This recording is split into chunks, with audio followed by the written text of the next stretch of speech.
The next morning began with the usual sounds of a house waking up slowly. Cupboards opened and closed in the kitchen. A chair scraped lightly against the floor. Someone yawned without bothering to hide it. Sunlight spilled across the table in long, soft stripes as the children came down one by one, still carrying sleep in their faces and warmth in their voices. Elias was already up. He stood at the stove with the same calm efficiency he seemed to bring to everything, one hand on a pan, the other reaching for a plate, as if the whole morning had been arranged in his mind long before anyone else had opened their eyes. Zuri came down first, still a little sleepy, and dropped into her chair with a small sigh. That smells good, she said. It usually does when I'm the one cooking, Elias replied. That brought Nia into the kitchen quicker. Excuse me, she said, pulling out a chair. That is wildly disrespectful to everybody else who has ever fed us. Io came in behind her, quiet as usual, taking in the room before sitting down. Especially me, Malik added as he wandered in last. I need to know if there's enough for seconds. Elias shook his head, smiling to himself as he set the last plate down. By the time breakfast was on the table, the room had settled into the easy hum of passing plates, reaching for juice and talking over one another in bursts that somehow still made sense to them all. Elias let it continue for a while. Then, just as the conversation started drifting too many directions at once, he cleared his throat. I need everybody ready for around noon, he said. A few heads turned immediately. Why? Nia asked. Because, Elias said, with just enough mystery to sharpen the room, we're heading out. I have a surprise. That changed the energy at once. What kind of surprise? Malik asked. Where are we going? Zori added. Do we need good shoes? Io said. Elias took a slow sip of coffee and let the questions pile up before answering. Yes, wear proper shoes. No, I'm not giving you details. And yes, you'll enjoy it if you stop trying to interrogate me before I've finished my breakfast. That only made them more restless. The rest of the morning moved under the bright pressure of anticipation. Questions followed him from room to room and were met mostly with amusement, not answers. By the time noon came, everyone was ready far earlier than necessary, which Elias noticed, but did not comment on. The drive took them beyond the familiar rhythm of houses and side streets and into a quieter stretch of road edged by trees and open sky. When they finally arrived, the children needed only a second to understand. We're going fishing, Malik said. Elias smiled as he reached into the back for the rods. I told you it was a surprise. By the time they reached the dock, the day had settled into that gentle kind of afternoon that made the world feel briefly unbothered. The lake stretched wide and quiet beneath the open sky, its surface broken only by the occasional ripple and the soft push of wind. Elias handed out rods, adjusted grips, checked hooks, and pointed them all toward the darker water beyond the dock. Patience, he said, baiting another line. That's the first rule. Catching fish is the first rule, Malik argued. No, Elias said. Catching fish is the reward for following the first rule. That earned a few groans, a few laughs, and finally, after enough shifting and excitement, a stretch of calm as the lines disappeared into the water. For a while, no one said much. The breeze moved low over the lake. The dock creaked softly beneath them. Somewhere farther down the shore, voices rose and fell, too distant to interrupt the stillness gathering around them. At last, Zori looked up. So, she asked, are you going to keep telling the story now? Elias looked out over the water, one hand steady on the rod. Yes, he said. Because the next part begins with someone who understood the value of waiting. Yes, he said, because the next part begins with someone who understood the value of waiting. Nia turned her head. Another person. Elias nodded once. There is always one, he said, who arrives after everyone thinks the important introductions have already happened. Malik frowned. So he came in late? Not late, Elias said. Later. There's a difference. Io glanced at him. What's the difference? Elias adjusted the line in his hand and looked out across the lake. Late means you missed something, he said. Later means your time had not come yet. That quieted them. Zuri leaned forward just a little. Who was he? Elias smiled faintly. His name, he said, was Kwami. Kwami first noticed them at the mixer. No sudden force moved through him, and announced that the next few years of his life had just entered the frame. He noticed them the way he noticed most things that mattered, gradually and then all at once. He had arrived late enough to avoid the first rush, and early enough to study the event before it settled into rhythm. The mixer was like most university gatherings, trying too hard to be welcoming. Tables arranged in careful rows, student groups standing behind flyers no one intended to read fully, music playing at the exact wrong volume for the conversation, faculty pretending ease, students pretending more of it. Everywhere he looked, people were introducing versions of themselves they had not yet tested. Kwame moved through it quietly. That had long ago become instinct. He was the kind of person people often remembered in reverse, not because he lacked presence, but because he never wasted it. He knew how to move through a room without asking it to rearrange itself around him. Tall enough to be seen if he wanted, composed enough to disappear if he did not. He had learned years ago that there was value in letting a room underestimate how much of it you were collecting. He noticed Malcolm first, not because Malcolm was loud, but because he was fluid. He moved between groups with an ease that did not feel shallow or rehearsed. Some people circulated because they needed to be recognized. Malcolm seemed to circulate because he understood that different conversations carried different kinds of truth, and he knew how to enter each without losing himself in the adjustment. Kwame watched him listen, watched him speak, watched the quick, subtle way people relaxed around him without realizing they had done so.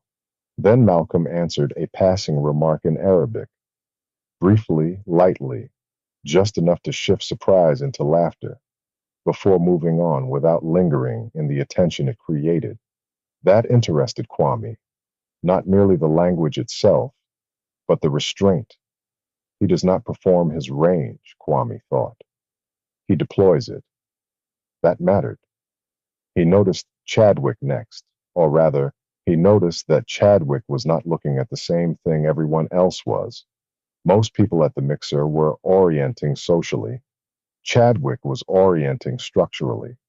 His attention kept moving not to faces, but to patterns. The choke point near the refreshments, the poorly placed sign-in table, the bottleneck forming where two pathways crossed, the way people adjusted themselves around bad design and would later describe the discomfort as if it belonged to them rather than the layout. Kwame followed his line of sight and nearly smiled. Yes, he thought. You see systems first. That mattered too. He watched Malcolm drift toward Chadwick and saw their first real exchange begin, not with friendliness exactly, but with recognition. Two different kinds of intelligence testing, whether the other was real. Not friends, Kwame thought. Not yet, but compatible. Maya took longer to notice, which only made him watch more carefully once he did. She was standing near the edge of a conversation, listening with a stillness most people would have mistaken for reserve. Kwame knew better. There was nothing passive about selective attention. He watched her ask a single question and saw the tone of the entire discussion shift around it, not because she challenged anyone directly, because she clarified the thing beneath what everyone else had been circling. Useful, he thought first, then dismissed the word. Operational, he corrected. That was closer.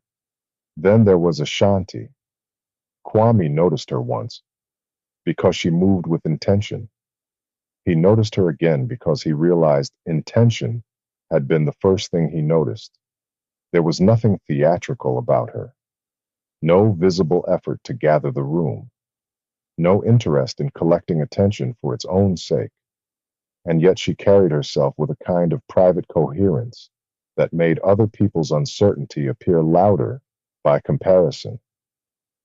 She gave the impression of someone already arranging fragments no one else had realized were scattered. Kwame watched her from across the lawn and had the strange, immediate thought, she keeps what others misplace. He disliked conclusions that arrived too quickly, so he let the thought go. Still, he remembered it. By the end of the mixer, he had not spoken to any of them. He had only watched, and by the time he left, he knew two things. First, they were not a group. Second, they could become one. The dock creaked softly beneath Elias as he shifted his weight. Malik squinted. So he just saw them one time and decided all that? No, Elias said. Nia looked unconvinced. Good, because that would be ridiculous, Elias smiled. Kwame was many things. Reckless wasn't one of them. Io kept his eyes on the water. So he waited. Yes, Elias said, and then he verified. He saw them again, because campus, if studied properly, always revealed its repetitions. Kwame shared one class with Maya and Ashanti, another with Malcolm and Chadwick. At first he told himself that meant very little. By the second week, he no longer believed that. In the morning seminar with Maya and Ashanti, he took a seat close enough to hear everyone clearly and far enough not to become part of the room's early social gravity. The course dealt with history, archives, governance, institutional memory, the politics of what a people are allowed to remember about themselves. Ashanti spoke less often than some of the others, but when she did, the room adjusted. It happened most clearly on a Tuesday, when the professor raised a question about archives and power. Who records, who preserves, who decides what becomes history, and what gets dismissed as rumor. The class answered first, at the level of theory, states, libraries, museums, colonial record keeping, official memory, formal documentation, all true, all incomplete. Then Ashanti raised her hand. What happens, she asked, when communities know something happened, but the formal archive either never held it or was built to erase it?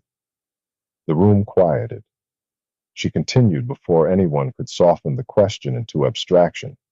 I mean, practically, if the archive is partial by design, who carries continuity then? Family, oral history, private letters, fragments? And if those fragments are spread across people, languages, and generations, who gathers them? At what point does preservation become resistance? Kwame did not write a word. He didn't need to. He had already recognized the function, not merely historical, he thought, custodial. Across the room, Maya had gone very still in the way people did when they were listening for structure rather than wording. When the discussion opened again, she entered it differently. Preservation is not enough, she said. Not if there is no system for retrieval. The professor looked at her. Explain. You can preserve fragments forever, Maya said.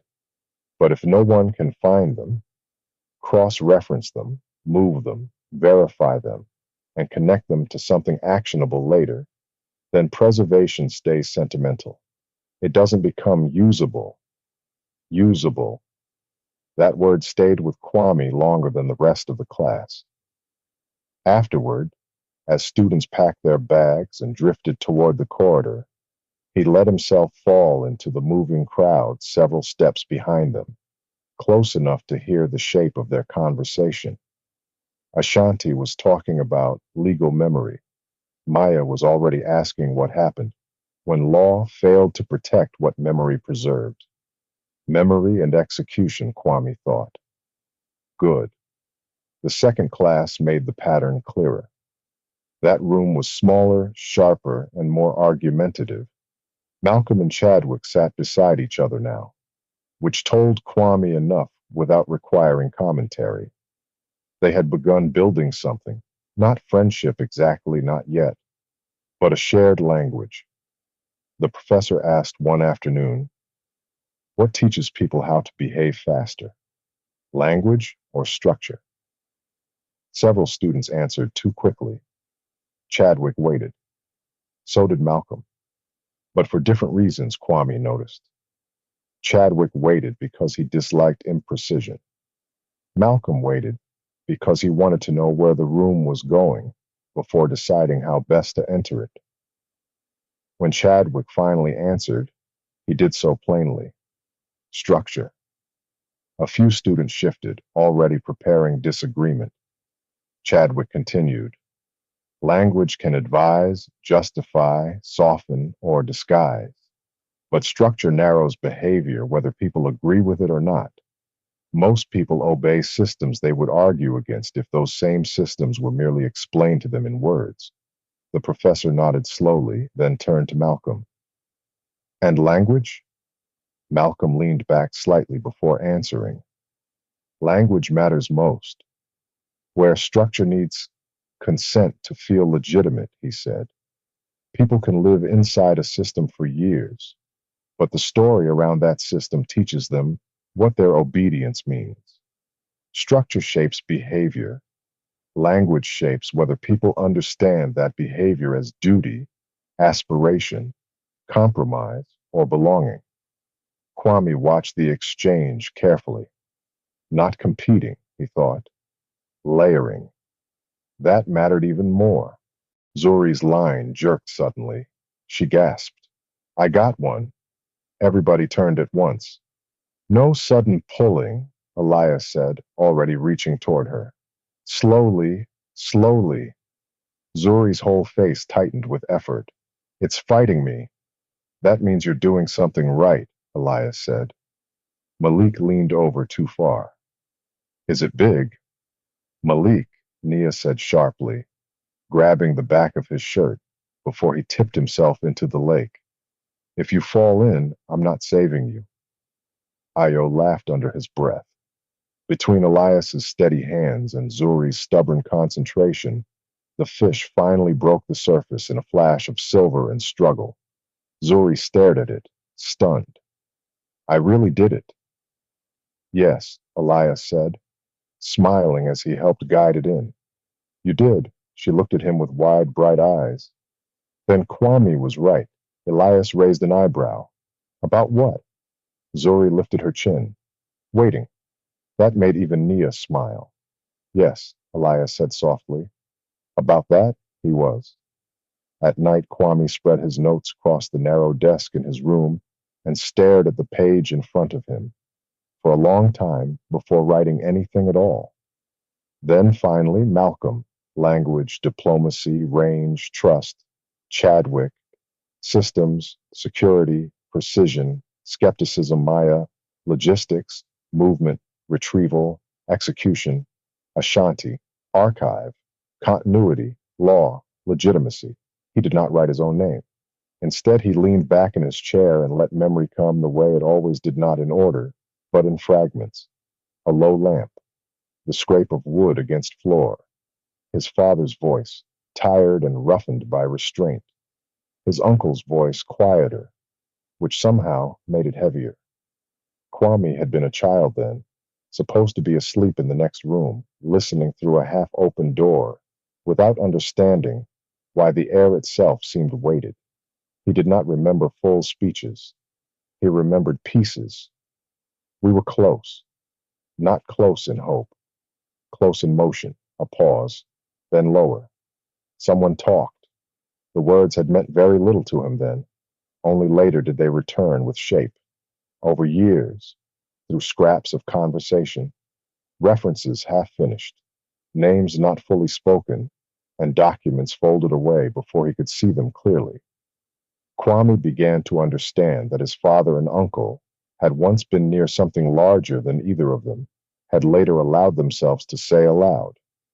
A plan, a possibility, something broader than one country and more dangerous than one leader. Something that required coordination, discretion, patience, and a belief that the continent did not have to remain permanently divided to remain governable. Then betrayal, or exposure, or both. Then fracture, then time. His father had called it too early once. His uncle had corrected him.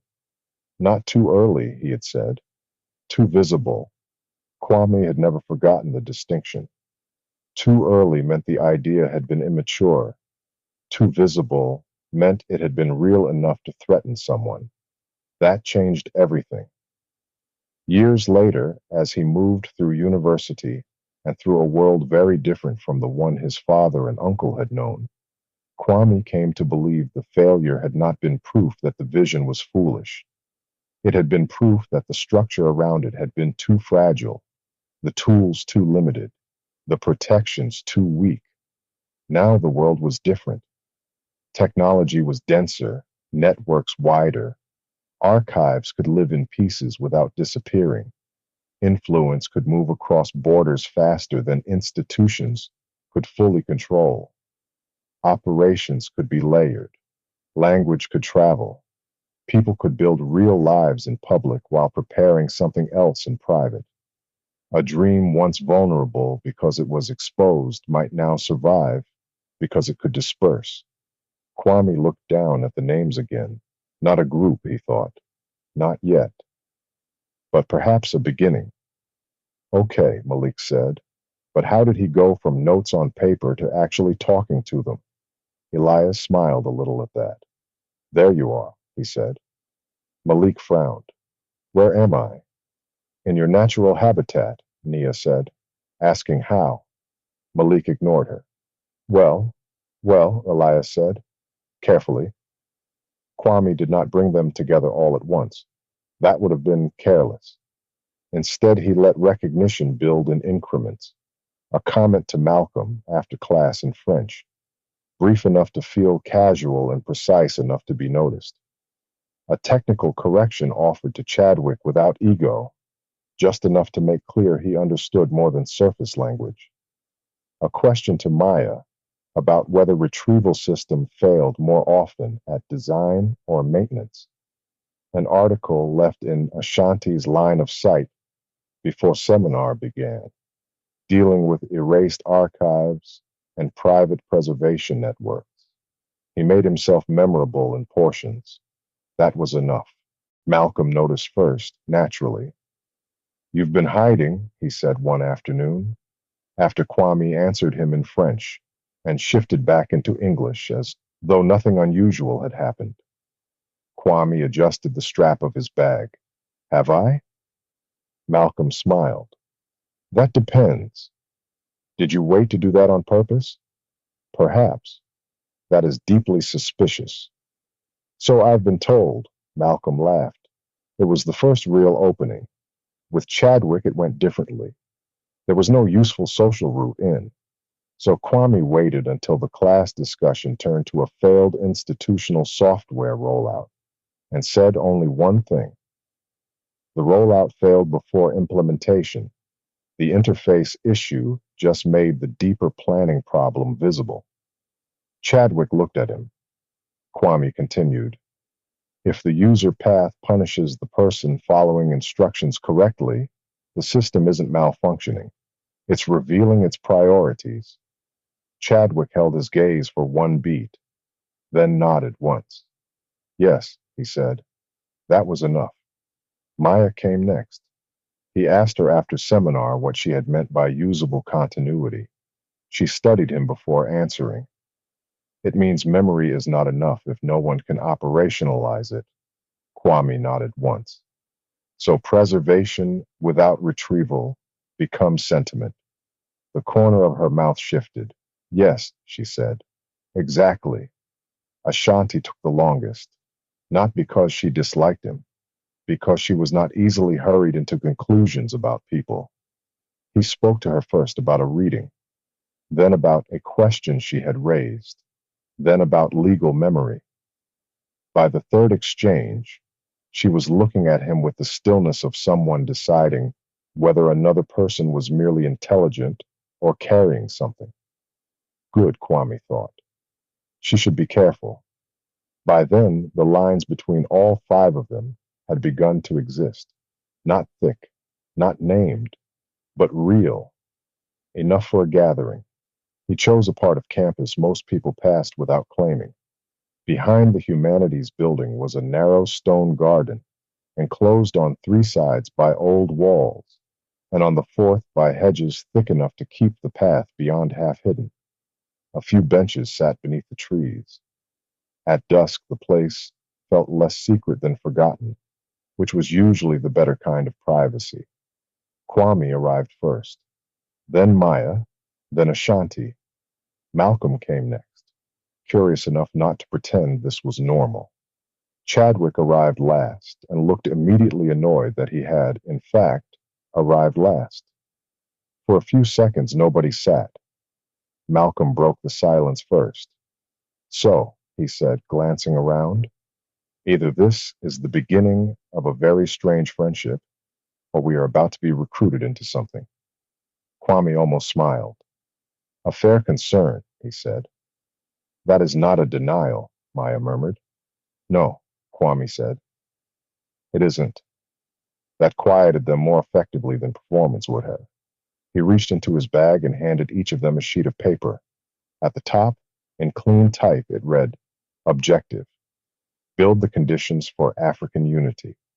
Method. Prepare quietly. Build skill. Build trust. Build reach.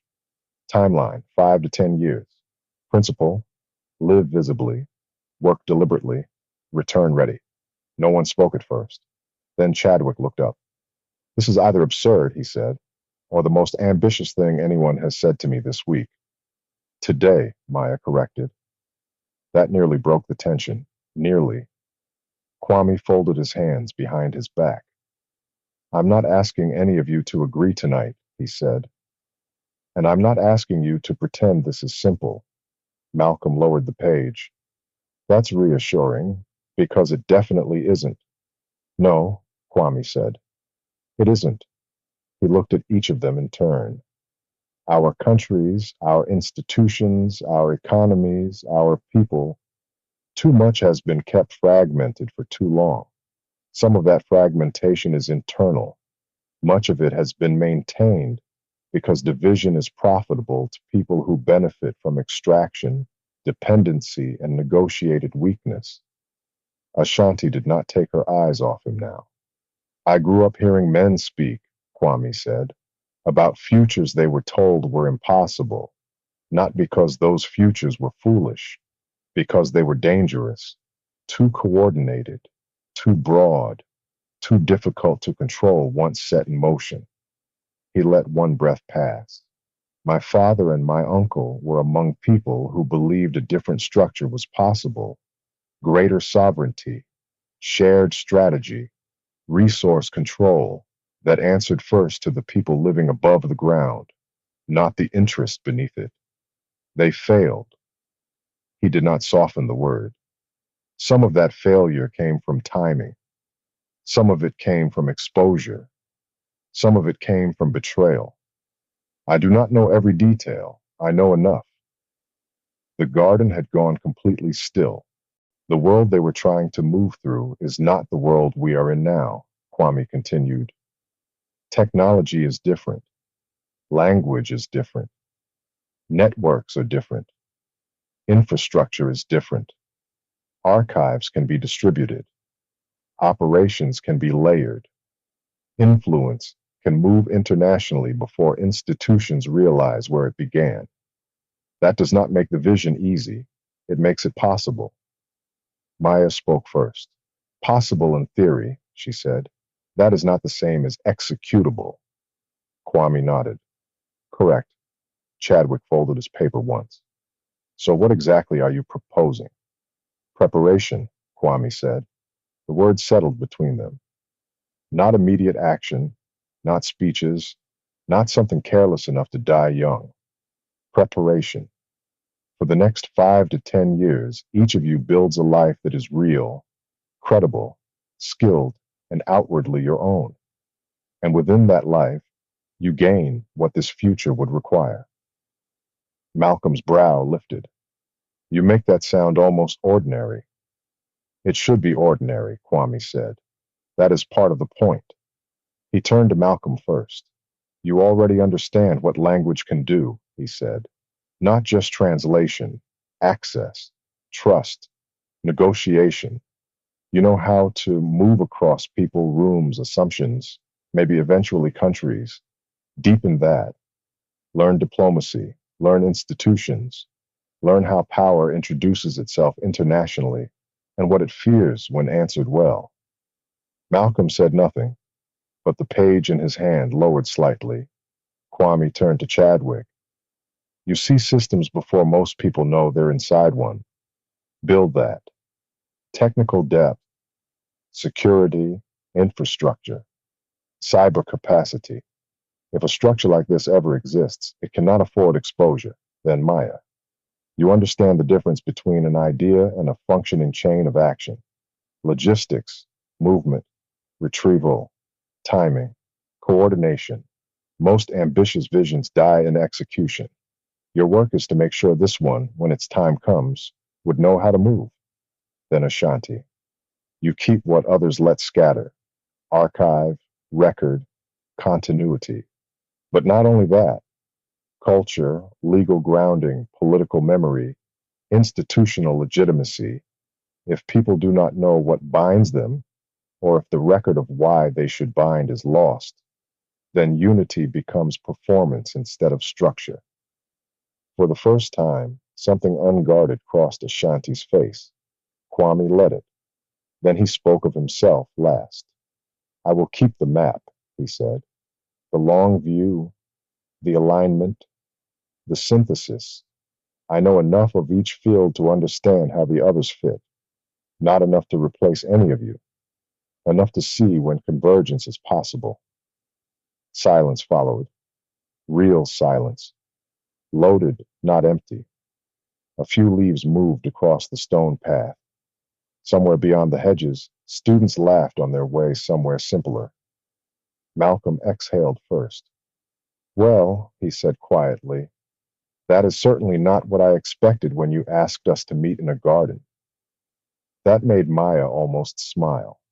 Almost. Chadwick looked down at the page again. You're assuming a lot. Yes, Kwame said. You're assuming people can stay aligned over years. Yes. You're assuming lives built separately won't dissolve whatever this is before it forms. Yes. That seems optimistic. Kwame shook his head once. No, he said. It seems difficult. That answer held Chadwick longer than argument would have. Maya folded her page once down the middle, but did not put it away. And if someone says no, she asked. Kwame looked at her calmly. Then they say no. No pressure, no performance, no neediness, just truth. That, more than anything else, made the moment feel serious. Ashanti spoke next, her voice lower than before. You said your father and uncle failed. Why should we assume we'd do any better? Kwame did not rush his answer. Because failure is not always proof that a vision was wrong, he said. Sometimes it is proof that the conditions were not ready. Sometimes it is proof that the design needed stronger protection. Sometimes it is proof that history arrives in more than one attempt. Ashanti held his gaze. Malcolm looked back down at the page. 5 to 10 years, he said. You really mean that? Yes. You're serious. Yes, Malcolm gave a short, disbelieving laugh beneath his breath. God, he said softly, you are serious. Kwame almost smiled again. Yes. No one moved for a while after that. Not toward him, not away. They stood in the cooling evening with sheets of paper in their hands and the uncomfortable awareness that a future had just been named aloud in front of them. A future none of them could easily dismiss now that it had been given shape. At last, Maya slid the folded page into her bag. I'm not agreeing to your vision tonight, she said. I didn't ask you to. No, she said, you didn't. Ashanti followed a moment later, but more slowly, as if putting the page away required deciding whether she believed documents could change a life before the life itself had caught up. Malcolm kept his in his hand. Chadwick folded his with precise irritation. It was almost dark by the time they began to leave the garden. Not together exactly, but not separately either. They moved toward the path in a loose line, no one speaking at first, each carrying the same page, the same silence, the same disturbance. Kwame stayed where he was for a moment, after they had taken a few steps. Then Malcolm glanced back, only once, only long enough to confirm that Kwame had not moved yet. Kwame lifted his chin the slightest fraction. Malcolm turned forward again and kept walking. From where he stood, Kwame watched them go until the hedges swallowed the last visible edge of them, and the garden became itself again. Not a group, he thought, but no longer separate,